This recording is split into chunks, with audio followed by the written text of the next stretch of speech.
네, 오늘 1월 이제 마지막 주 안식일 맞나요? 다음 주인가요? 네, 마지막 주가 되었죠.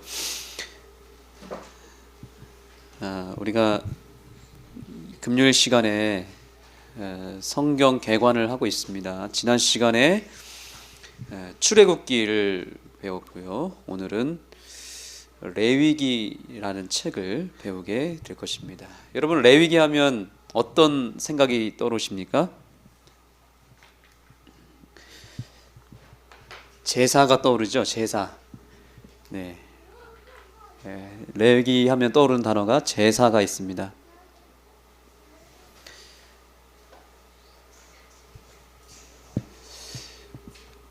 또 뭐가 있었죠? 거룩이라는 단어가 있습니다. 우리가 성경을 통독할 때 출애굽기까지는 잘 합니다. 그런데 꼭 어디서 막히던가요? 네, 레위기라고 하는 큰 산 앞에서 우리가 좌절하게 되고 성경 통독이 레위기에서 거의 포기되어져 버리는 기이한 현상이 나타납니다.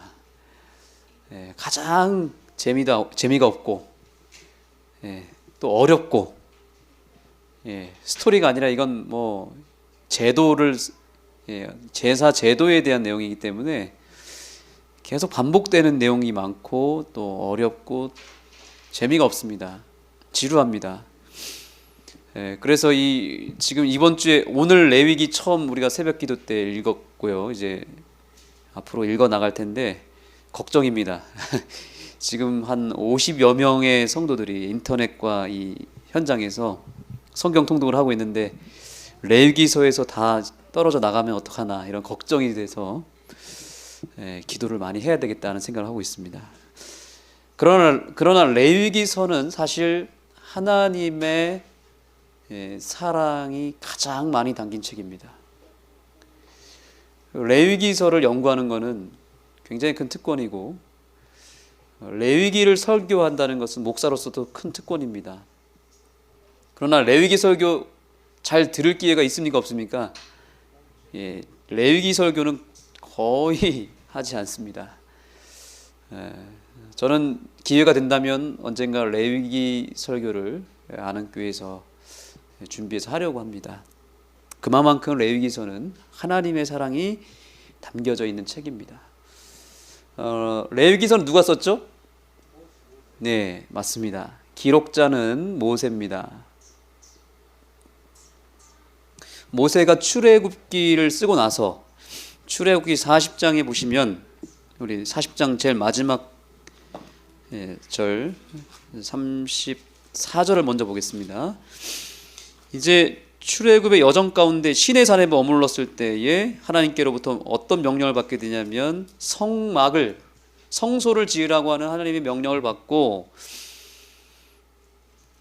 정말 감동적인 장면이 나타납니다. 모세가 하나님께서 여호와 하나님 명하신 대로 다 준행하였더라 라는 내용으로 쭉 나오면서 여호와 하나님께서 명하신 그대로 보여주신 대로 식양대로 명령하신 대로 성소를 완벽하게 짓습니다.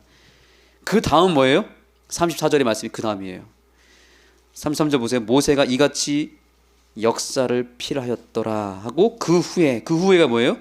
여호와께서 모세에게 명하신 대로 다 한 후에 구름이 어디에 덮였대요? 회막에 덮이고 여호와의 영광이 어디에 충만했대요? 성막에 충만했다 그럽니다. 정말 감동적인 장면이죠. 이제 내가 너희에게 거할 성소를 지으라고 했는데 그것대로 지었고 이제 그야말로 여호와 하나님이 성소에 거하시는 장면입니다. 거하시자마자 여호와 하나님이 모세에게 또 한 번 명령하십니다. 이제 어떤 내용을 말해야 될까요? 성막을 졌으면 그 다음에 뭘 얘기해야 되죠? 성막에서 뭘 해야 될지를 알아야 되잖아요. 그렇죠? 성막에서 뭘 해야 될지 그 방법과 내용을 설명하는 내용이 바로 이제 한 장 딱 넘기세요. 1장 1절 읽어보십시오. 여호와께서 어디에서요? 회막에서 이제 연결되죠, 그죠? 출애굽기 40장과 연결됩니다. 성막을 다 지은 상태에서 이제 여호와 하나님이 회막에서 모세를 부르시고 그에게 일러 가라사대. 쭉 이제 성막에서 해야 될 일들을 설명하는데 그게 레위기의 내용입니다. 자, 레위기의 주제를 간단하게 보겠습니다. 주제. 자, 주제는 이미 여기 나왔어요. 레위기 하면 일단 거룩입니다. 거룩. 우리를 어떻게 거룩하게 하시는지에 대한 그 방법이에요. 레위기가 얼마나 중요하냐면요, 모세 오경 가운데 가장 가운데에 뭐가 있어요? 레위기가 있습니다. 자, 창세기의 주제는 한 단어로 뭐예요? 창조. 근데 창조에서 끝나면 좋지만 인류가 어떻게 했어요? 타락하게 되잖아요. 창세기의 사실은 결론은 타락이에요. 그래서 죽음으로 끝나잖아요. 그죠? 입관하였더라. 요셉을 입관하였더라. 죽음으로 끝납니다. 그 원인이 뭐예요? 타락이에요. 타락. 죄 때문에. 죄의 시작, 타락의 시작이 창세기입니다. 근데 그 타락한 죄인들을 무엇 하셨습니까? 출애굽기에서. 출애굽기는 한 단어로 끝날 수 있어요. 뭐예요? 구원이에요. 구원. 타락한 죄인을 뭐 했다고요? 구원했어요. 구원한 백성들이 이제 어떻게 살아야 돼요? 구원받은 백성답게 살아야 되잖아요. 그게 거룩입니다. 거룩. 그 거룩한 백성들이 민수기에서 이제 조직합니다. 이제 질서를 잡고 조직하게 되고 이제 군대를 만듭니다. 그리고 신명기는 교육입니다. 교육시켜야 됩니다. 조직하고 나서 율법으로 다시 한번 교육시키고 온전한 백성으로 만듭니다. 근데 그 중심에 레위기가 있고 거룩이라고 하는 핵심 키워드가 있습니다. 레위기는 사실 모세오경의 핵심 가장 중요한 책 중 하나고요. 유대인들은 실제로 무엇을 먼저 연구하냐면 레위기를 먼저 연구한다고 합니다. 창세기가 아니고요. 모세오경 가운데 어렸을 때부터 뭘부터 읽히냐면 레위기부터 읽힌다고 합니다. 그만큼 레위기는 굉장히 중요하고 그 주제가 거룩이다. 그리고 거룩하게 하시는 방법의 구체적인 내용이 뭐예요? 우리를 거룩하게 하시는 방법은 뭐죠? 하나님이 우리를 거룩하게 하시는 방법. 우리는 거룩해요? 안 거룩해요? 안 거룩하잖아요. 우린 죄인이잖아요. 근데 죄인인 우리가 거룩하게 되도록 만들어주시는 책이 레위기인데 그러면 만들어주시는 구체적인 방법이 뭐냐는 거죠. 이것도 한 단어입니다. 이미 답은 나왔어요. 뭐죠? 제사예요. 제사. 1장 1절 이후로부터 보시면 번제가 나옵니다. 이제 양을 잡아서 피를 흘리게 만들고 그걸 태우는 제사가 나오는데 이 제사를 오늘날의 신학적인 용어로 바꾸면 뭐죠? 맞습니다. 예배입니다. 예배. 그래서 레위기를 무슨 책이라고 부르냐면 예배의 책이라고 부릅니다. 참된 예배의 방법을 알려면 어디를 봐야 된다? 레위기. 오늘 우리 이대용 집사님이 저한테 카톡을 보냈습니다. 목사님, 예배와 미사의 차이가 무엇입니까? 라고 물어봤어요. 이제 그 구도자 가운데 카톨릭 신자가 있는 것 같아요. 그래서 미사랑 예배랑 뭐가 다른지 설명해야 되는데 알려달라는 겁니다. 오늘 이 시간에 조금 힌트를 얻으셨으면 좋겠습니다. 예배는 참된 예배가 있고 거짓 예배가 있습니다. 예배에는 두 가지 양날의 검이 있어요. 양면성이 있습니다. 예배를 잘 드리면 복을 받습니다. 참된 예배의 보상은 복이에요. 근데 예배를 잘못 드리면 어떻게 될까요? 잘못 드리면 심판받습니다. 저주를 받게 됩니다. 그 시초가 뭐예요? 처음에 가인과 아벨입니다. 아벨은 참된 예배를 드렸기 때문에 구원의 반열에 이르지만 가인은 거짓 예배를 드렸기 때문에 멸망의 반열에 이르게 되고 그 선악의 대쟁투가 확 그때 갈리게 됩니다. 선과 악이 예배를 통해서 갈리게 됩니다.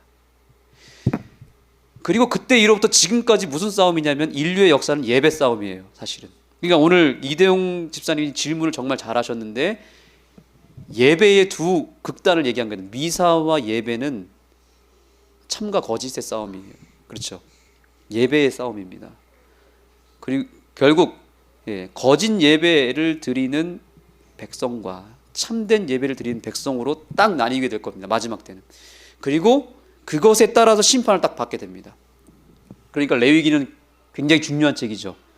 자, 그럼 예배가 뭔지 알아야 됩니다. 예배가 뭐죠? 예배가 뭐예요? 자, 질문 드리겠습니다. 자식이 부모를 섬기나요? 부모가 자식을 섬기나요? 자식이 부모를 섬기나요?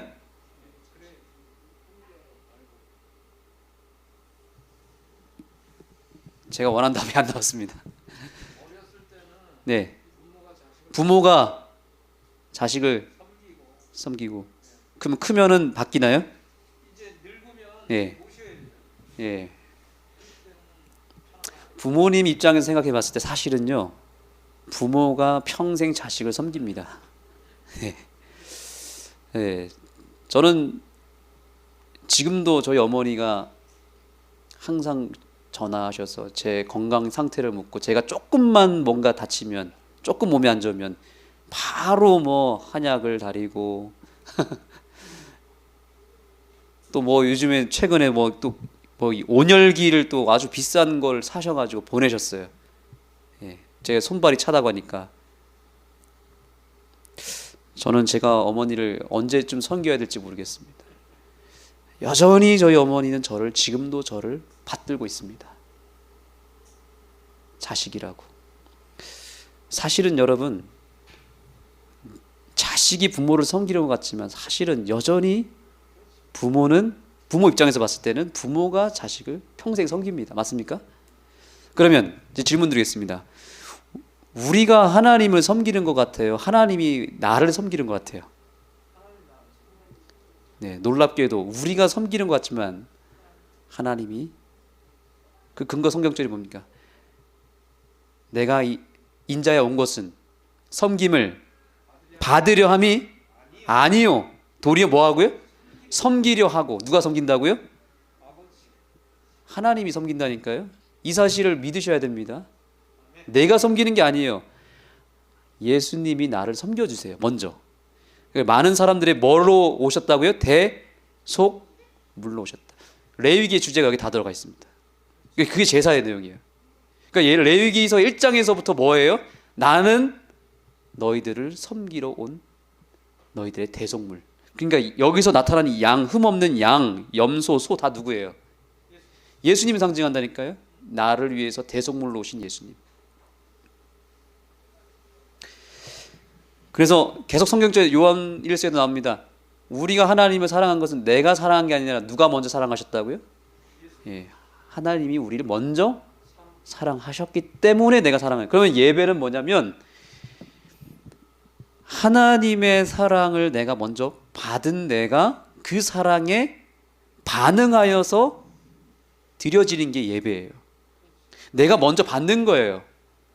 내가 먼저 하나님의 사랑을 받고 하나님의 섬김을 받고 하나님의 희생을 먼저 내가 받은 내가 그것이 견딜 수 없이 감사하고 그것이 너무나 기쁘기 때문에 드려지는 것이, 네, 그것이 예배입니다.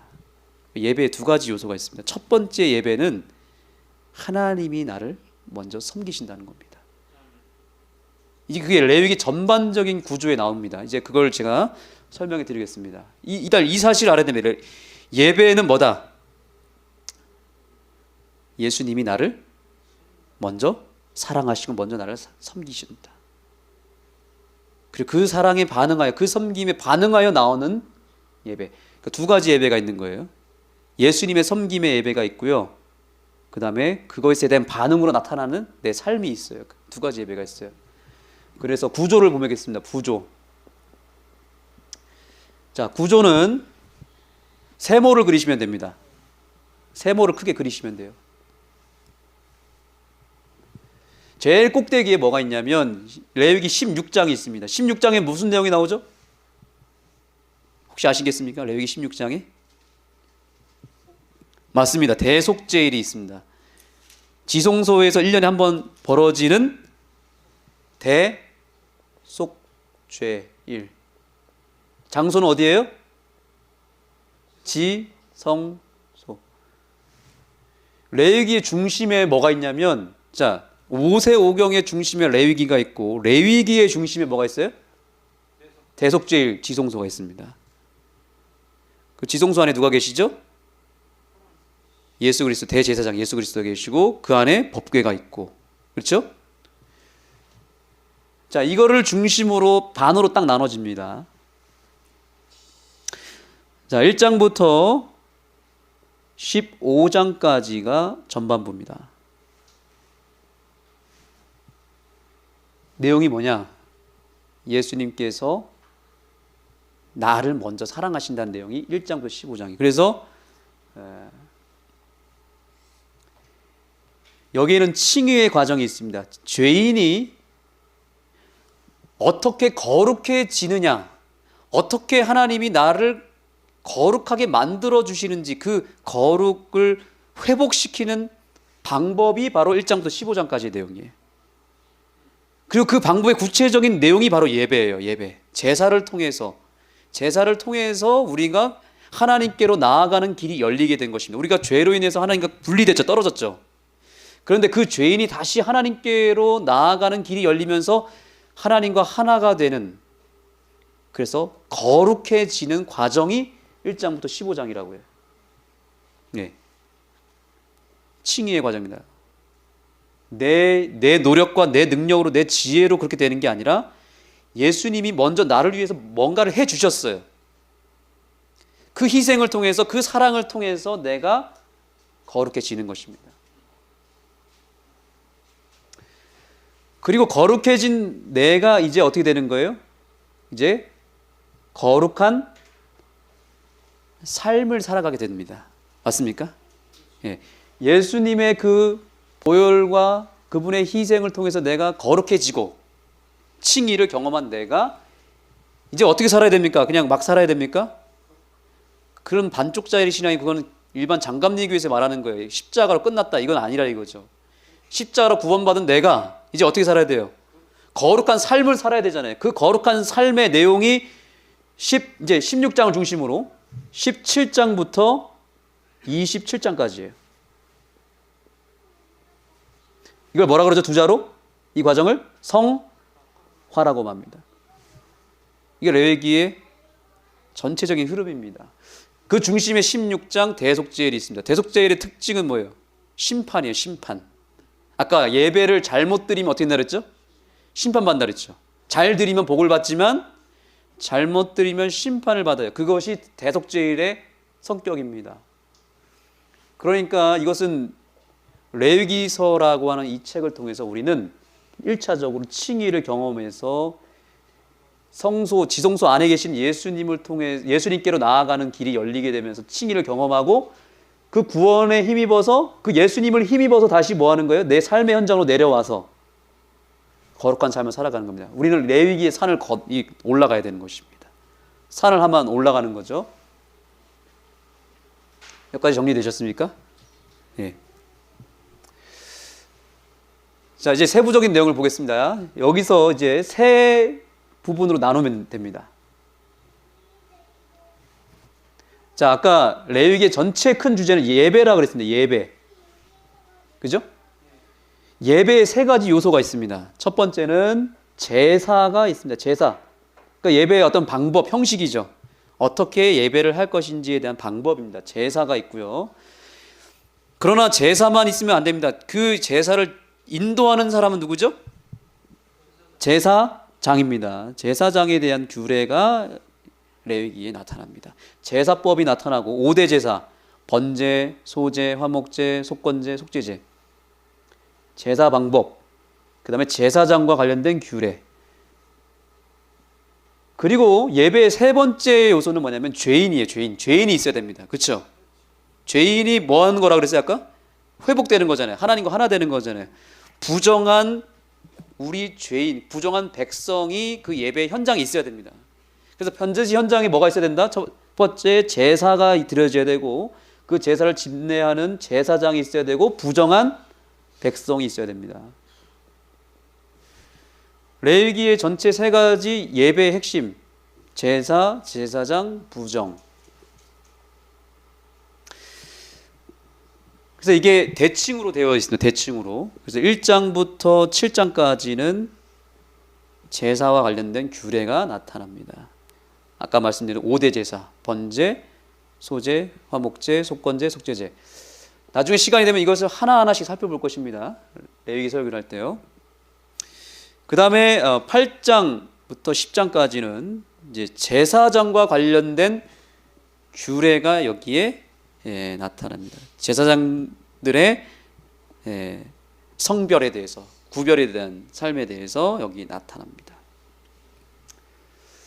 그 다음에 이제 11장부터 이제 마지막 15장까지는 이제 부정과 관련된, 여기에 뭐 여러 음식 관련된 것들, 우리 생활 속에서의 부정한 것들에 대해서 설명하면서 우리가 무엇 때문에 부정해지는지, 그리고 무엇 때문에 정결하게 다시 될 수 있는지에 대한 내용들이 여기 나옵니다. 백성들의 생활에 대한. 그리고 그 중심, 그 다음에 15장 이후에 16장에 갑자기 대속죄일 내용이 있고요. 16장 다음에 다시 17장부터는 또다시 부정에 관련된 법이 또 나타납니다. 20장까지 나타납니다. 백성들의 도덕적인 그런 삶에 대한 도덕법과 부정과 관련된 것들이 나옵니다. 그리고 21장, 22장에서 이제 다시 제사장과 관련된 또 한 번의 규례가 또 나타납니다. 제사장들이 어떻게 거룩한 삶을 살 수 있는지에 대한 그런 규례가 또 한 번 나타납니다. 그리고 이제 23장부터 27장까지는 다시 한번 제사와 관련된 이야기가 또 나타납니다. 1장부터 7장은 공간 중심으로 설명했다면, 그러니까 그러니까 성소의 뜰에서 이루어지는 내용들, 5대 제사를 얘기했다면 23장에는 어떤 내용이냐면 시간 중심으로 나타납니다. 절기들, 유월절, 나팔절 아시죠? 시간 중심으로 또 한 번의 구원의 길을 또 한 번 설명합니다.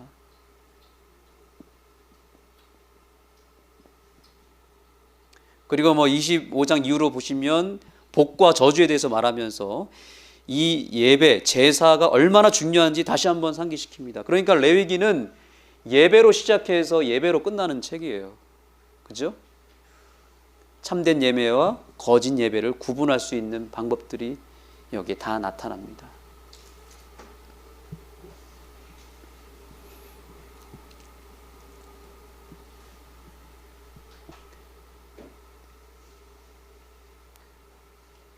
그래서 레위기 전체에 대한 구조를 다 살펴봤습니다.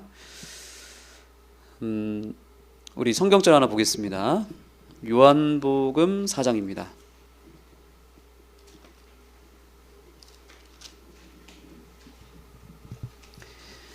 요한복음 4장 23절입니다.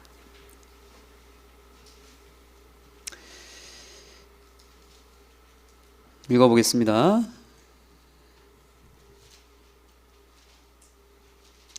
아버지께 참으로 예배하는 자들은 무엇과 무엇으로 해? 신령과 진정으로 예배할 때가 오나니 곧 이때라. 아버지께서는 이렇게 자기에게 예배하는 자들을 찾으시느니라. 신령과 진정으로. 원어적으로 보면 이 신령은 뭐냐면 성령입니다. 성령. 영으로, 영과 여기는 진리로.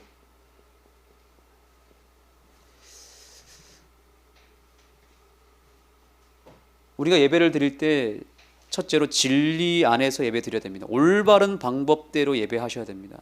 다른 방법으로 예배하시면 안 됩니다. 가인이 아무리 정성으로 예배를 드렸지만 진리에서 벗어난 예배였습니다. 맞습니까? 자기 노력이 들어, 자기 의로 예배를 드렸어요. 그러나 하나님이 진정으로 원하시는 것은 진리 안에서 예배를 드리는 겁니다. 진리는 뭐예요? 진리. 내가 곧 길이요 진리라. 진리가 뭐예요? 예수 그리스도입니다. 참된 예배는요, 예수 그리스도 중심으로 드려지는 예배여야 합니다. 그리고 예수 그리스도의 그 십자가의 능력으로 예배를 드려야 되지, 그분의 십자가의 능력이 아닌 다른 것으로 예배 드리는 것은 다 가짜입니다. 그러니까 예배에 예수 그리스도가 빠지면, 설교에 예수 그리스도가 빠지면 그건 가짜 예배. 예. 아무리 정성을 다해서, 아무리 화려하게 형식을 갖춰서 드려도 예수 그리스도가 없으면 가짜입니다. 다. 우리 모든 아는 성도님들이 올 한해 예수 중심으로 예배를 드리게 되기를 간절히 소망합니다. 자, 두 번째, 뭐로 드려야 된다고요? 성령으로. 자, 그러니까 우리가 레위기를 통해서 배우게 된 결론이 뭐예요? 여기는 전반부는 진리로 예배 드리는 방법을 알려주는 겁니다. 예수 그리스도의 그 거룩한 피를 통해서 우리가 예배를 온전히 드리게 되면 칭의를 경험하게 되고 구원을 경험하게 된다는 거죠. 그 다음에 거기서 끝나는 게 아니라 우리는 누구를 의지해야 돼요? 이제 성령을 의지하여 이제 어떤 삶을 살아야 됩니까? 성령님을 매일 매순간 영접하고 성령 충만한 삶을 통해서 나의 삶에 거룩한 성별된 삶이 나타나야 된다는 거. 이것이 진정한 예배라는 사실입니다. 내 삶으로 드려지지 않는 예배는 예배가 아니에요. 내가 아무리 예수님의 보혈의 피를 말미암아 구원을 얻고 내가 감격 속에 산다 할지라도, 내가 이 교회에 와서 안식일에 예배를 드린다 할지라도, 안식일 이후에 내 삶의 현장에서 내 삶에 성령의 열매가 나타나지 않는다면 예배가 아니라는 사실입니다. 진리와 성령으로 참으로 예배하는 자를 찾으신다는 사실입니다.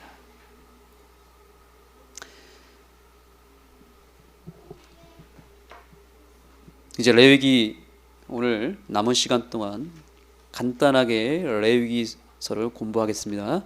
이제 구조까지 살펴봤으니까 이제 이 흐름 아시겠죠? 네, 레위기 1장을 이제 보시겠습니다. 오늘 한 가지만 딱 보겠습니다. 자, 이 내용을 지금까지 들은 이 내용을 잘 기억하시면서 이제 레위기 1장을 보시겠습니다.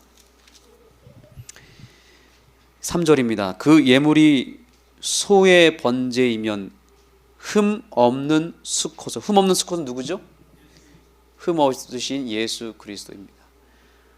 우리가 왜 흠 없는 수컷으로 예배를 드려야 되는가? 바로 예수님께서는 유일하게 이 땅에 사시면서 죄를 한 번도 짓지 않은, 죄가 유일하게 없으신 무흠하신 삶을 사셨습니다. 하나님의 교회 사람들은, 제가 그분들과 공부를 한 적이 있었는데 그런 얘기를 한 적이 있었습니다. 정말로 안상홍이라고 하는 사람이, 장길자라고 하는 사람이 죄가 없다고 믿으세요? 했더니 진짜 믿는데요. 한 번도 그러면 생각으로도 말로라도 한순간도 죄를 안 졌다고 믿습니까? 했더니 믿는데요.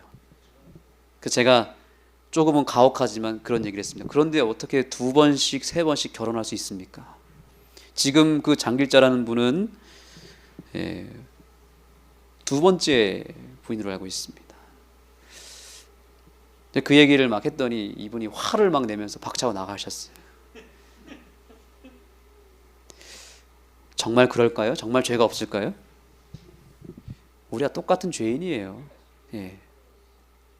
똑같은 죄인입니다. 더 했으면 더 했지. 죄가 정말 없을까요? 생각으로도 죄를 안 질까요? 우리가 정말 예배의 대상을 잘 생각해야 됩니다. 교황이 정말 죄가 없을까요?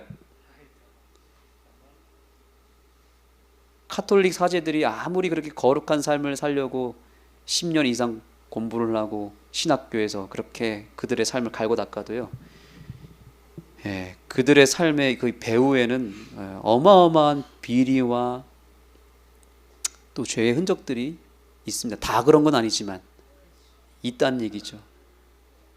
교황도 실수하고 넘어지는 똑같은 죄인이라는 사실이죠. 우리가 어떻게 죄인을 향해서 예배를 드릴 수 있겠습니까? 우리의 예배의 대상은 한 존재밖에 없어요. 죄가 없으셔야 됩니다. 유일하게. 누구밖에 없어요? 부처도 죄가 있어요. 자기 자신에 대해서 죄인이라고 고백하지 않았습니까? 나를 믿지 말라고 그랬어요. 그래서 부처님도. 그렇죠? 나를 믿으라고 할 수 있는 존재는 예수님밖에 없어. 그분은 자신 있게 나를 믿으라. 왜요? 창조주시고 죄에 대해서 완전히 승리하신 분이거든요. 흠없는 수컷이어야 합니다. 회막문에서 여호와 앞에 연락하시도록 드릴지니라. 연락이 뭐죠? 기뻐 받으신다는 뜻입니다. 하나님께서 그렇게 흠없는 수컷으로 여호와 앞에 드려진 제물을 기뻐 받으신다는 사실입니다. 그러니까 하나님이 기뻐하시는 예배는 뭐예요? 그 예배의 대상이 예수님이어야 한다는 사실입니다. 첫 번째고요. 그 다음에 계속 보겠습니다. 연lap에다 동그라미 치세요. 그리고 그가 번제물에 머리에 안수할지니. 그 다음에 그리하면 뭐가 된대요? 연lap된다. 여기도 동그라미 치셔야 됩니다.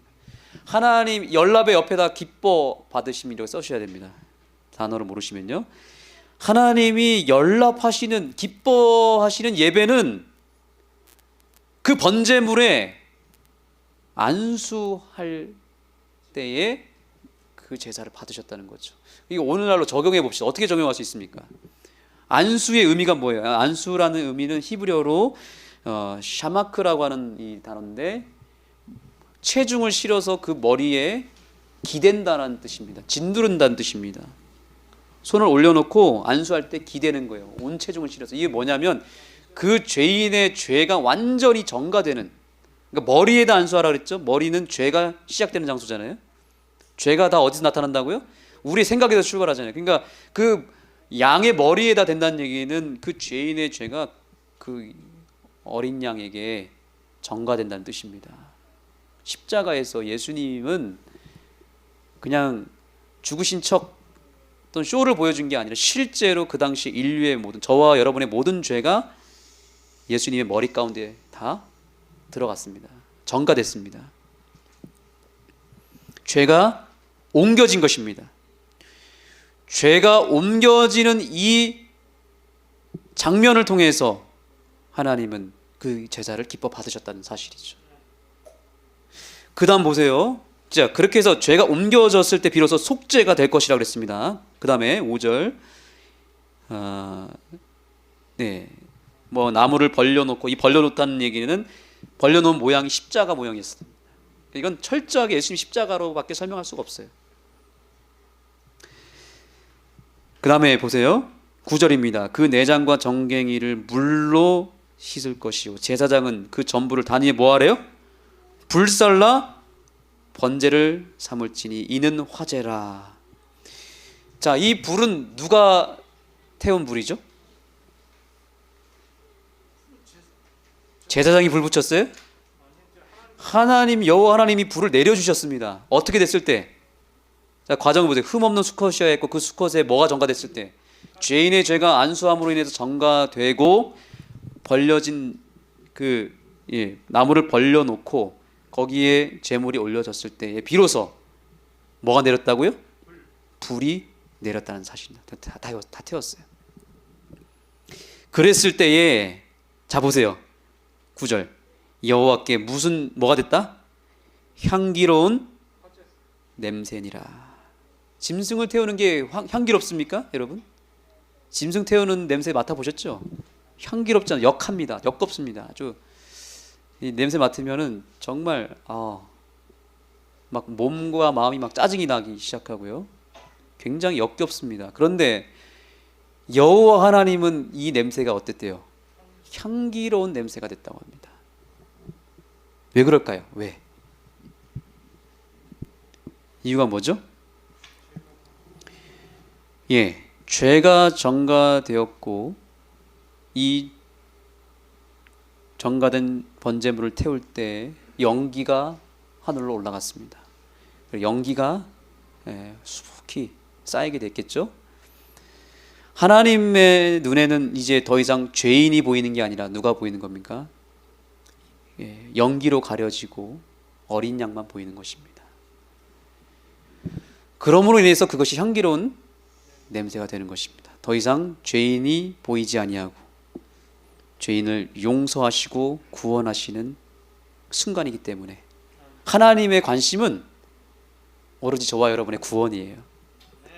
그래서 이게 향기로운 냄새가 되는 것입니다. 우리에게는 역겨운 냄새지만 하나님은 우리가 그 범죄물에 올려진 제물로 인해서, 연기로 인해서 죄가 가려지고 덮여지고 나를, 죄인을 대신해서 번제 양이 죽었기 때문에 그것이 향기로운 그분에게 냄새가 되었다는 사실입니다. 중요한 것은 그때 불이 내려졌다는 사실이죠. 불은 뭘 상징합니까? 성령입니다. 아버지께 예배하는 예배는 신령과 뭐예요? 성령으로 드려진 예배. 정말 우리 예배가, 안흥교회에서 드려진 예배가 성령이 임하는, 성령으로 드려지는 예배가 되려면 어떻게 될까요? 제가 힌트를 다 드렸습니다. 다시 정리하겠습니다. 하나님이 정말 기뻐 받으시는 예배, 그리고 불이 내려지는 예배, 성령의 불이 충만하게 내려져서 태워지는 예배가 드려지려면 어떤 예배를 드려야 되겠습니까? 한 가지 조건이 충족되면 됩니다. 그것은 뭐예요? 저와 여러분의 죄가 이 예배 현장 가운데서 드려져야 되는 것입니다. 오늘날 왜 성령의 불이 임하지 않는 거짓 예배가 드려지는지 아십니까? 이 예배 현장 가운데서 죄인들이 나아오지만 정말 통회하는 심령으로 회개하는 일이 없기 때문에 불이 내릴 필요가 없는 것입니다. 불은 언제 내린다고요? 죄가 번제물에 올려져 있을 때에 그것이 성령의 불이 내리는 유일한 조건입니다. 태울 재료가 없는데 왜 불을 내리겠습니까? 그렇죠? 그래서 저와 여러분들이 예배 현장에 올 때마다 항상 생각해야 되는 것은, 하나님의 관심은 그 한 가지입니다. 우리의 죄가 옮겨지는 것입니다. 우리의 죄가 고백되어지고 눈물로 통회하고 회개함으로 말미암아 내 안에 숨겨져 있는 죄악들이 이 예배를 통해서 드러나는 것입니다. 전가되는 것입니다. 그때 하나님은 불을 내려주실 것입니다. 그러나 우리의 죄가 계속 감춰져 있고 회개하지 아니하고 그냥 이 자리에 뻔뻔하게 감추고 그냥 예배를 드리고 그냥 감동받고 은혜받고 사라진다면 그 예배는 거짓 예배요, 불이 내리지 않는 예배입니다. 참된 예배를 올리게 되는 저와 여러분이 되기를 간절히 소망합니다. 올 한해 어떤 예배를 드든지, 화요일 예배든 금요일 예배든 안식일 예배든 정말 성령의 불이 내려진 예배를 우리가 올리기를 원한다면 가감없이 우리의 죄가 이 예배 가운데 드러나야 된다고 믿습니다. 그래서 저는 가급적, 제가 안식일 예배 때도 항상 설교 뒤에는 기도하는 시간을 넣는 이유가 그것 때문입니다. 그 기도 때에는 물론 감사가 나타나고 우리의 소원을 아뢰는 기도도 필요하지만 그 말씀을 통해서 드러난 내 죄가 그 순간에 나타나야 되는 거죠. 고백되어져야 되는 거죠. 그때 죄가 전가되어야 됩니다. 그때 불이 내리는 것입니다. 그것이 바로 이 참된 레위기서에 나타난 제사법입니다.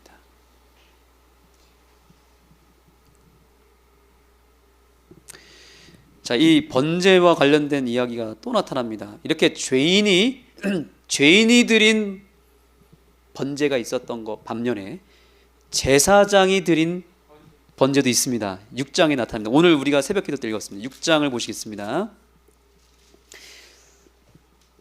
자, 일단 정리할게요. 제사가, 참된 제사가 되려면 뭐가 있어야 된다? 예, 피가 있어야 된다는 거예요. 피가 없는 제사는 제사가 아니에요. 근데 그 피를 통해서 우리의 죄가 사해지는 제사를 드려야만 불이 내리고, 그죠? 그리고 그것이 결국 향기로운 냄새가 된다는 것입니다. 예, 이게 빠진 제사는 아무 의미가 없어요. 자, 그 다음 제사장에 대해서 좀 배우겠습니다. 제사장은 거룩해야 했습니다. 제사장을 상징하는 바는 누구냐면 예수 그리스도입니다. 자, 그런데 제사장이 드리는 번제도 있다는 거죠. 보시죠. 레위기 6장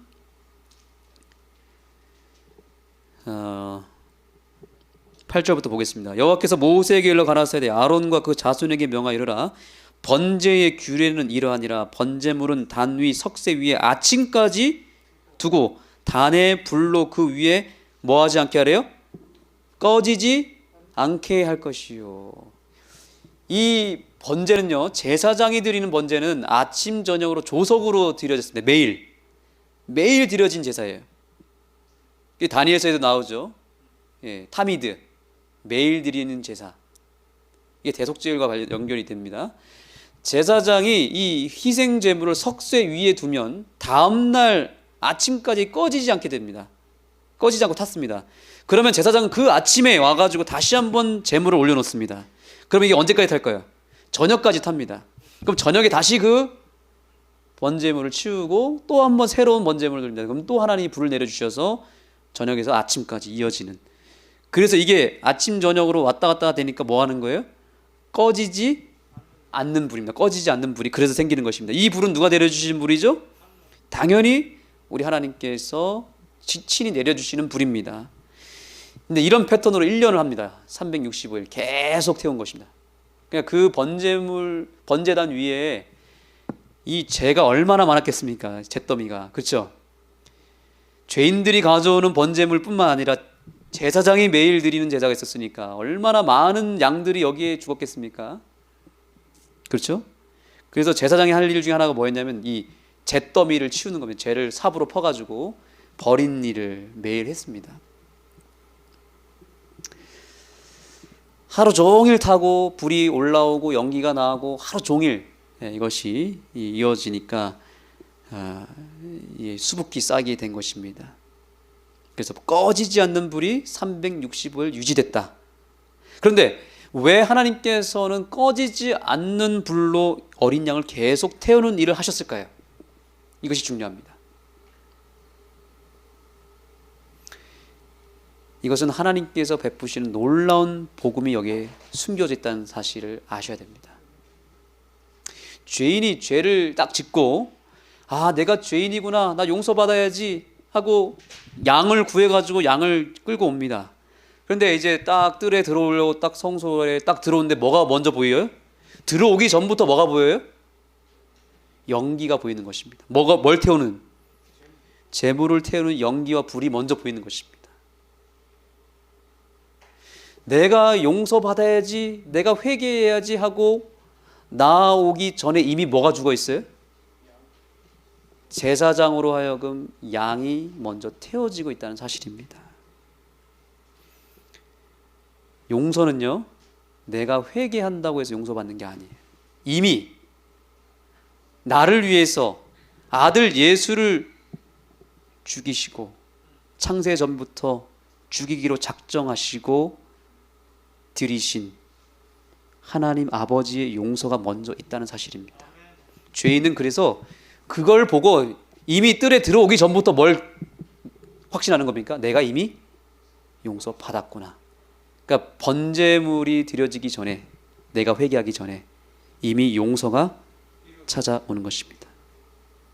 그 표로 꺼지지 않는 불이 1년 365일 타 올렸던 것입니다.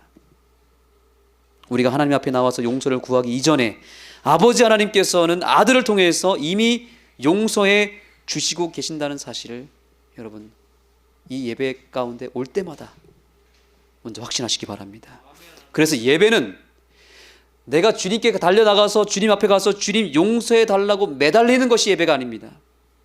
이미 나를 십자가를 통해서 다 용서해 놓으시고 두 팔을 다 벌리시고 나에게 나아오라 품을 벌리시고 기다리고 계시는 그 예수님의 품으로 달려나가는 것이 그것이 참된 예배라는 사실을 기억하시기 바랍니다. 이미 다 십자가에서 이뤄놓으신 그 용서를 확인하러 들어가는 것이 바로 예배입니다. 그것을 레위기에서 알려주는 것입니다. 그래서 1장 1절부터 하나님이 알려주는 것은 너희들이 번제를 이렇게 하라 이게 아니라 나는 이미 너희를 뭐 했다? 용서했다. 나는 어린 양을 이미 죽였다. 용서했다. 이 사실을 계속 알려주시는 것입니다. 그 용서의 품으로 들어와서 누구를 바라보는 겁니까? 지성소에 계신 예수님을 바라보러 나아가는 이 칭의의 과정을 레위기가 알려주는 것이고, 그리고 그 예수님을 통해서 이제 내 삶 현장으로 나아가는 것이 예수 그리스도의 성화인 것입니다. 우리 이제 성경절 하나 살펴보겠습니다. 히브리서 10장입니다.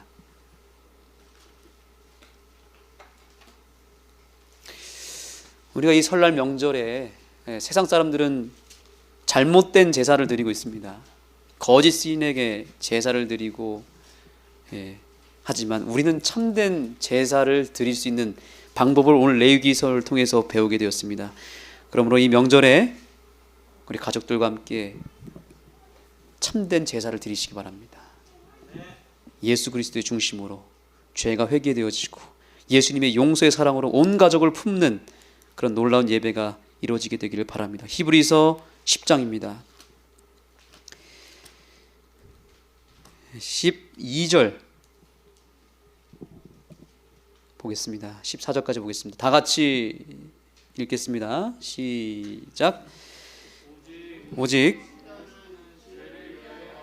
한 영원한 제사를 드리시고 하나님 우편에 앉으사 그 후에 자기 원수들로 자기 발등상이 되게 하실 때까지 기다리시나니 저가 한 제물로 거룩하게 된 자들을 영원히 온전케 하셨느니라. 아멘. 레위기서의 결론입니다.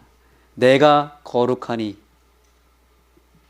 전반부입니다. 그리고 후반부는 너희도 거룩하라. 내가 너희를 위해서 영원한 제사를 드렸고 너희를 거룩하게 했으니 너희는 이제 거룩하게 살아라. 꺼지지 않는 불은 사람이 태워지는 것이 아니라 결국 알고 봤더니 누가 태워지는 거였습니까? 우리의 죄를 다 뒤집어 쓰시고 십자가에서 죽으신 예수님이 꺼지지 않는 불에 타고 계셨던 것입니다.